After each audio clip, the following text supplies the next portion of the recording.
level 2 data. So let's just hop right into it. Level 2 data is essentially the order book for a stock. You can see buyers and sellers and how many shares they're trying to get or get rid of. So it's the best bid and ask prices of a current security that you're looking at the level 2 data for. So what does that mean? Well, the bid is the price at which a buyer is willing to pay, and the ask is the price at which a seller is willing to sell. So you have buyers and sellers and their prices that they're trying to get with the orders that are currently out there. This creates the bid-ask spread, where you have the top order on the bid size trying to buy a stock at one price, and then you have a seller who's trying to sell their stock at another price, and the difference between these two prices is the bid-ask spread. What does this mean, and how can we use it to our advantage? Well, it comes down to a matter of liquidity. Basically, a very tight or very close together bid-ask spread. When those prices are pretty close, usually they won't be exactly to what the current share price is, but when those prices are relatively close to each other, that stock most likely is seeing elevated trading volumes and probably pretty active in the market. On the flip side, when a stock has a wide bid-ask spread, there's probably not as many people trading it actively, and it's probably not going to be as profitable or as fun to trade, because if you don't use if you put in a market order, you could get filled at whatever orders at the top of the book, which is why you always use market orders, or at least recommended to, on low liquid, stocks with less liquidity. So let's take a look at the thinkorswim trading platform and see how we add the level 2 data. I know almost every brokerage offers level 2 data. If they don't, get a different brokerage. Even Robinhood offers level 2 data, and I'm not a huge fan of that brokerage. But hey, whatever works for you. So in thinkorswim, at least, if we come down here to the plus sign on the bottom left of your window here, you just hit that plus sign to add a gadget, and it'll pop up all these different gadgets. You can add Tetris or news or TV or whatever. Level 2 is the one we want. So you click on level 2 and it'll add this little box.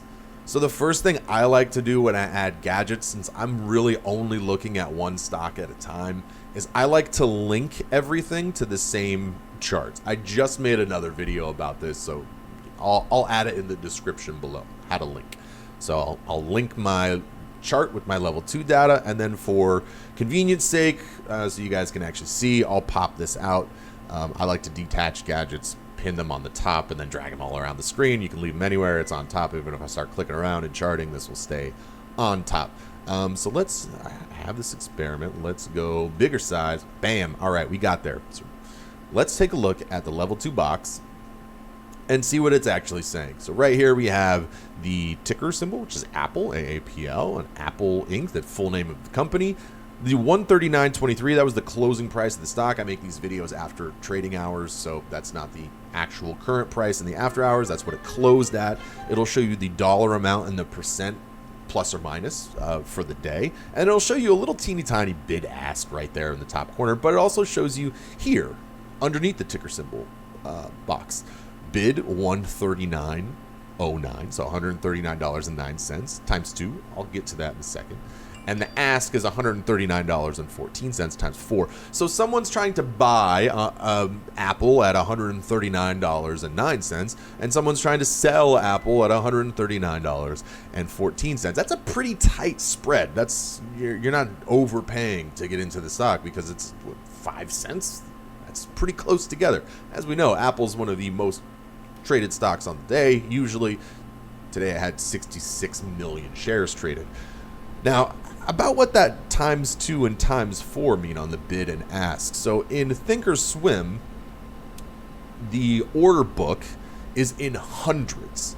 So that means that someone is trying to buy 200 shares of Apple times 2, 100 times 2, come on, at $139.09, and someone's trying to sell 400 shares of Apple at $139.14.